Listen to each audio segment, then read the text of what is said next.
Hello students, I just wanted to answer this question here by Amber because I couldn't write an answer. It's just too long. We were behind the scenes here of a premiere and I was just trying to respond, but sometimes I grab my camera because it's just too hard to respond in 200 characters. So Vegan Amber here is writing, Miss Katie, if you're here, I was just wondering what you think about TikTokers that get millions of dollars just from dancing, whereas us animal rights activists get nothing. So Amber, I think you can probably imagine what my answer would be. That animal rights activists unfortunately get banned from different platforms like TikTok and Instagram and YouTube because they are speaking the truth and people are afraid of the truth. Vegans are among the bravest people on the planet because they speak out even though they get ridiculed, and they speak out with love in their hearts for others.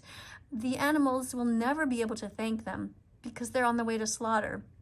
Whereas if you think about any other circumstance, let's say even if you're somebody who is sticking up for Black Lives Matter people, at least there you will get somebody who will say to you, hey, way to go, thank you for not being racist. Or if you're standing up and trying to help the LGBTQ community, you'll get people that will say, hey, way to go, thank you for being so inclusive. But when you speak out on behalf of the animals, there are no animals who can thank us. They don't speak our language. They don't have cell phones, computers. They cannot get out of their cages to come and say, hey, thank you so much for speaking up on behalf of me.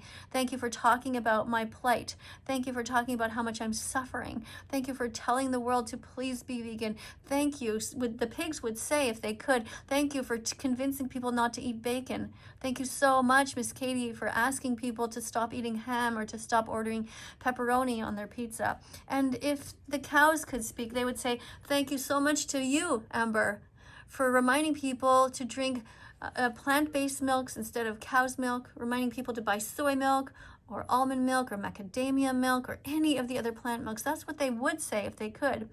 But unfortunately, our world is really backwards. It is an unkind world in general. I mean, if you think about it, most people think that they are kind, but the reality is that they still pay for the rape, the torture, the confinement, and the murder of innocent animals who never did a single thing wrong to them. And that is just so shocking and so heartbreaking for me, because even when everybody knows the truth, they still don't automatically change. And I'm sure, Amber, you know what I'm talking about. I'm sure you've experienced that probably not everyone in your family is vegan. I know you've mentioned that people in your school aren't vegan and they're in fact vegan phobic, which is just horrible. I mean, the premiere is just about to start now. So I'm just going to finish my response to you though, Amber. So what I want to say to you, Amber, is that I'm really, really proud of you for being here, for being an animal defender. I know it's not easy for you. Just remember that I'm always here thinking about you in the background and hoping that you're doing okay.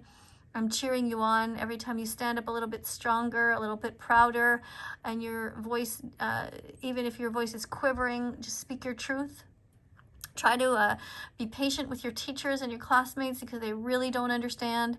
And try and get your teacher to watch the important documentary. You can ask her, you can write it on a paper and say, excuse me, miss or sir, would you please watch these documentaries and let me know what you think? And then you tell your teachers, just pass a note around. You can even pre-prepare it and have it written out, like it could be typed, it could be the same note that goes to your principal, it could go to your teachers, different teachers that you have, and you can remind them to please be vegan from now on, and or just ask them, say, hey, could you please watch this documentary, such as Cowspiracy or Seaspiracy.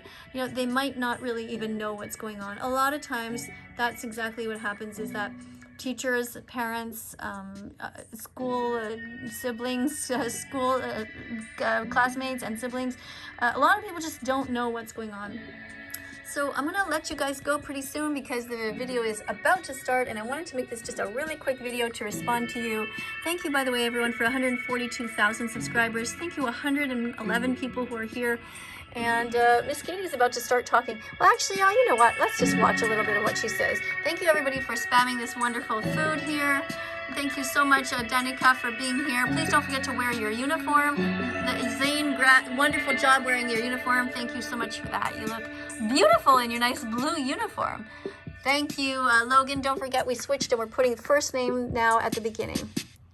Hello, students. Welcome to class. So glad you guys are here. Look at this.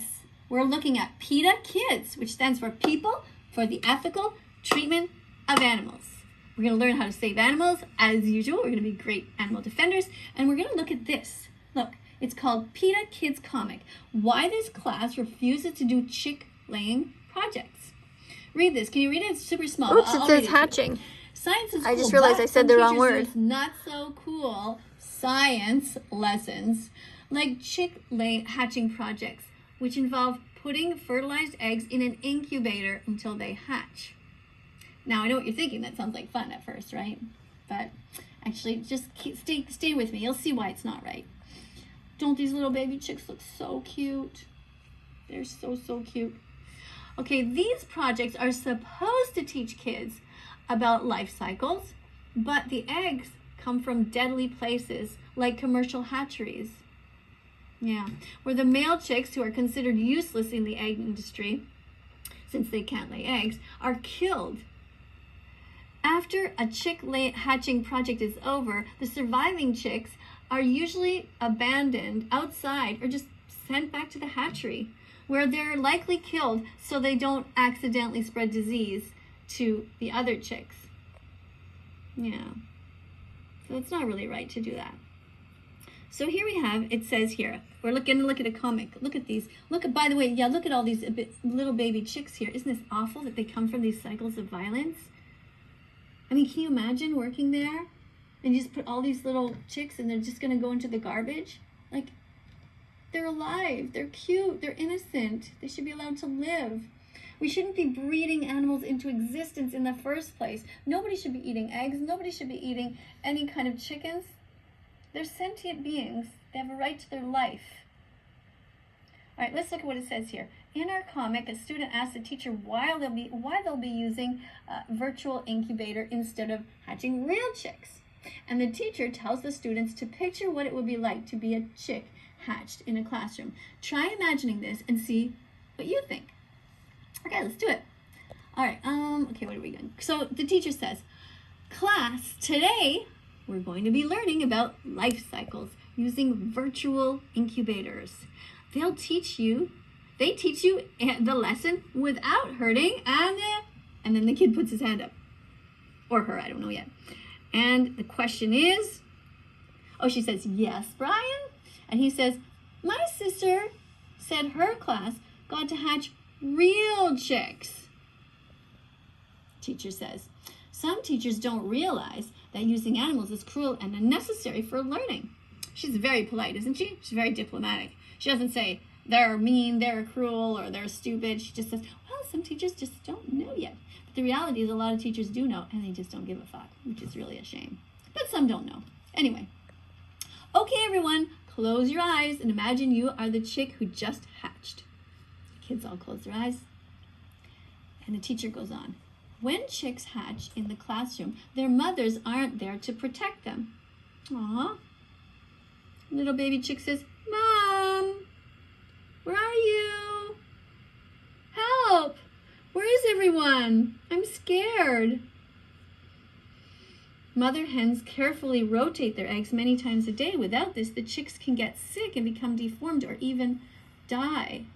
All right, I'm going to just turn that off there and just come back here to say goodbye to you all. Thank you so much for being here. Please, if you haven't subscribed yet to this channel, subscribe, press the notification bell, help me get these animals out of hell. And coming up on screen, you're going to see a bunch of other videos. Click on them. Be curious. Look around that Vegan Teacher's site. What do you see? Write some comments in the comment section. Tell me how you're feeling, how your vegan journey is going. Those of you who are just vegan now, happy Vegan Declaration Day. I am so proud of you all. I'll see you all in the next video. Bye for now. Do, do, do, do, do, do, do.